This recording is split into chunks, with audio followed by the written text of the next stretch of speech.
సుమిదా నదిలో రేవంత్ రెడ్డి పడవ ప్రయాణం, రివర్ ఫ్రంట్ అభివృద్ధి, ఎలివేటెడ్ కారిడార్లను పరిశీలించిన తెలంగాణ సీఎం.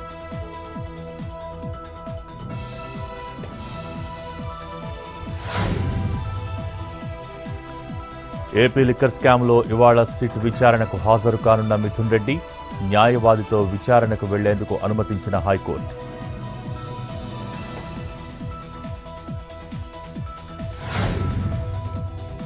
ఏపీలో ప్రతి నెల 3వ శనివారం స్వచ్ఛ ఆంధ్ర కార్యక్రమం.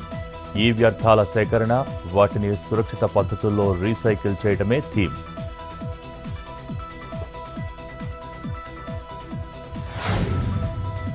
ఏపీలో ప్రధాని మోడీ పర్యటన ఏర్పాట్ల కోసం ఆర్గనైజింగ్ కమిటీ ఏర్పాటు.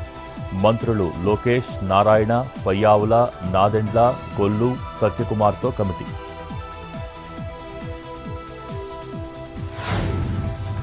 కంచగచ్చిబౌలి భూముల అక్రమాలపైన విచారణ చేపట్టాలి.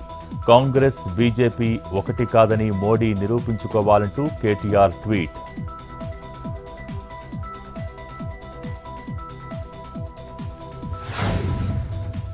నేషనల్ హెరాల్డ్ కేసుతో బీజేపీకి సంబంధం లేదు. 2011లో యూపీఏ హయాంలోనే దర్యాప్తు ప్రారంభమైందన్న బండి సంజయ్.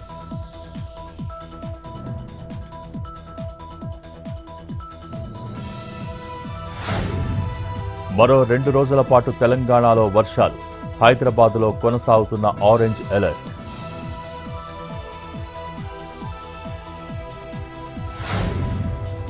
ఈ నెలాఖరుకు సౌదీ అరేబియాకు మోడీ, యువరాజు సల్మాన్ బిన్తో చర్చలు.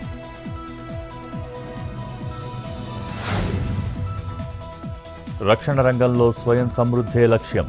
ఎగుమతులను 50,000 కోట్లకు చేరుస్తామన్న కేంద్ర మంత్రి రాజ్నాథ్ సింగ్.